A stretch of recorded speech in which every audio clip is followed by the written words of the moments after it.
तो मैंने अपनी पिछली वीडियो में ताज स्टोरी का असल रीजन बता दिया था कि इस मूवी को बनाने के पीछे आखिर रीजन क्या है। अगर नहीं देखा उस वीडियो को तो जरूर देख लीजिएगा।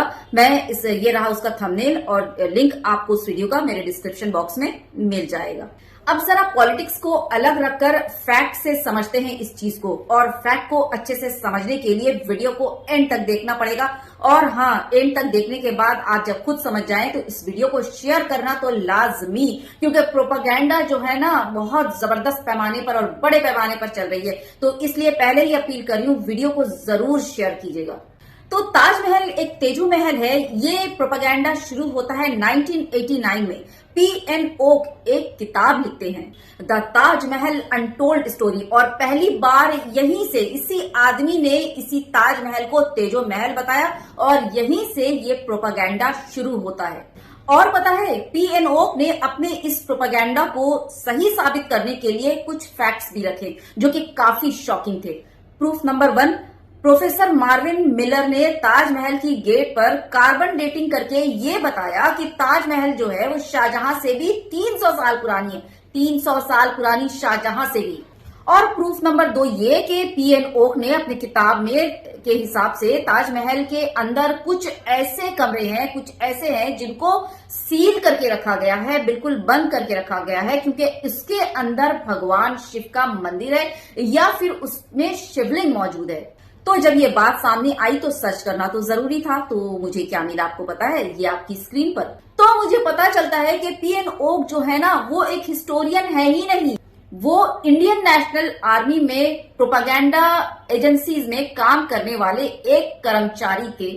और दूसरी बात, Marvin Miller, professor Marvin Miller की ऐसी कोई भी रिपोर्ट और कोई भी व्यू करने वाली कोई भी चीज ऐसे सोशल मीडिया में है ही नहीं कि कार्बन डेटिंग हुई थी।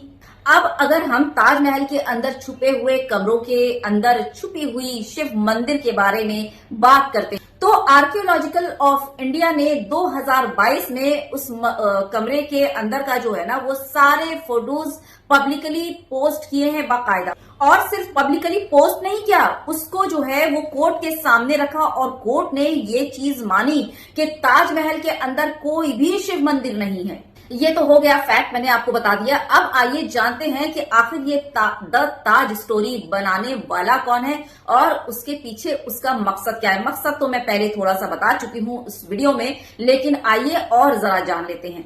क्रिश्चियनिटी का मतलब है कृष्ण की नीति। लाल किला नहीं बल्कि हिंदू किला, लाल कोट।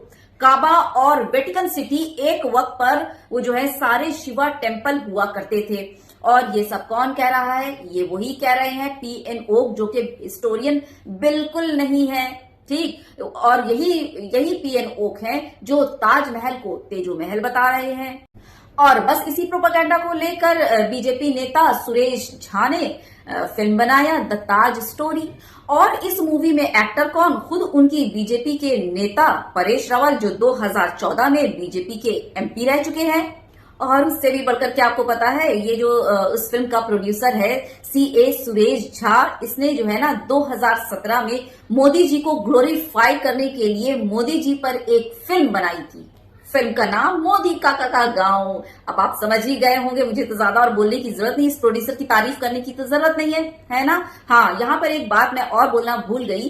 पीएन ओक जो थे उनका ये भी कहना था कि क्रिश्चियनिटी और इस्लाम दोनों जो है वो हिंदुइज्म से निकला है और पूरी दुनिया एक समय में वैदिक रिलीजन फॉलो किया करते थे। और पूरी दुनिया में एक वक्त में संस्कृत जो थी ना वो वर्ल्ड लैंग्वेज हुआ करती थी। तो इन तमाम खुराफाती बातों से आप पीएन ओक का खुराफाती दिमाग बेहतर समझ सकते हैं, बखूबी समझ सकते हैं। और अब तक आप लोगों ने इस मूवी का ट्रेलर तो सोशल मीडिया में देख ही लिया होगा, प्रोपेगेंडा समझ ही गए होंगे, है ना। शाहजहां मंदिर क्यों बनवाएंगे? उनका काम तो तोड़वाने का था। इस मूवी में आपको ये जो ठरकी बुड्ढा है ना, ये तोतला कर बोलता हुआ नजर आएगा कि उसके नीचे जो है ना वो 22 कमरे हैं। क्या आप उस 22 कमरे में गए हैं? तभी एक और कहता है कि हाँ, हम लोग जो है वो नीचे गए और देखकर नीचे हैरान रह गए, पता नहीं ऐसा क्या देख लिया था नीचे। तो आपको चलिए इसकी ये जो 22 कमरे की हकीकत है ना वो आपको बताती हूँ। तो आर्कियोलॉजिकल सर्वे ऑफ इंडिया का कहना है कि कोई 22 कमरे नहीं है, कोई 22 कमरे नहीं है, बल्कि एक बड़ा सा जो है वो कॉरिडोर है और उसमें 22 दरवाजे हैं।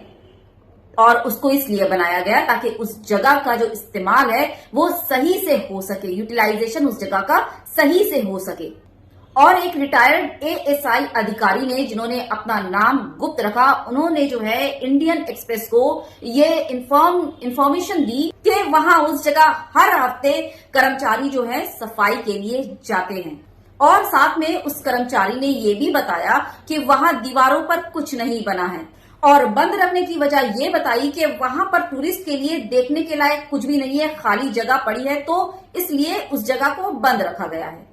और दूसरी सबसे बड़ी बात क्या पता है, यूनेस्को वर्ल्ड हेरिटेज साइट जो तकरीबन 1 लाख से ज्यादा लोगों को अपनी ओर अट्रैक्ट करता है, 1 लाख से ज्यादा डेली, पता है।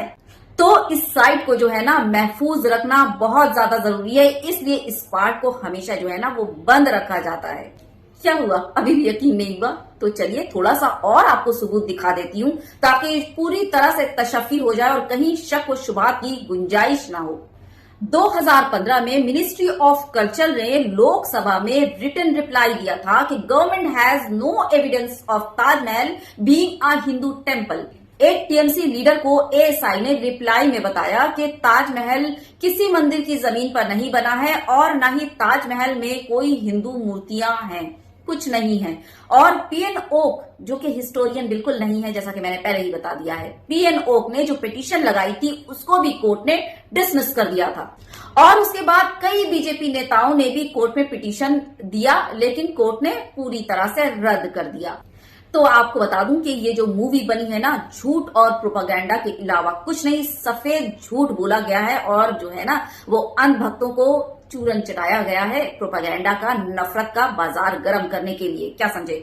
और हाँ, अंध भक्तों की दिहाड़ी मजदूरी को का पैसा जो है ना वो ऐंठने के लिए भी। इस मूवी से रिलेटेड न्यू अपडेट आपको मैं ऐसे ही देती रहूंगी नेक्स्ट। फिलहाल इस वीडियो को ज्यादा से ज्यादा शेयर कीजिएगा और ये नॉलेज पर्पस के लिए है, तो इसलिए वीडियो को ज्यादा से ज्यादा शेयर कीजिएगा। हाँ, मानती हूं कि वीडियो जरा तवील हो गई है, लेकिन कुछ वीडियोज पूरे इंफॉर्मेशन के साथ, सही इंफॉर्मेशन के साथ देना जरूरी होता, तो जरूर से जरूर इस वीडियो को शेयर कीजिएगा अपने जितने भी हैं इंस्टाग्राम स्टोरीज या व्हाट्सएप स्टेटस वगैरह में। ठीक, बहुत ज्यादा ख्याल रखिए, ऐसी प्रोपेगेंडा फिल्मों से दूर रहिए। और मैं क्या ही बोलूं, ख्याल रखिए, एकता बनाए रखिए, बहुत बड़ी ताकत है एकता में, ख्याल रखिए। जय हिंद, अल्लाह हाफिज।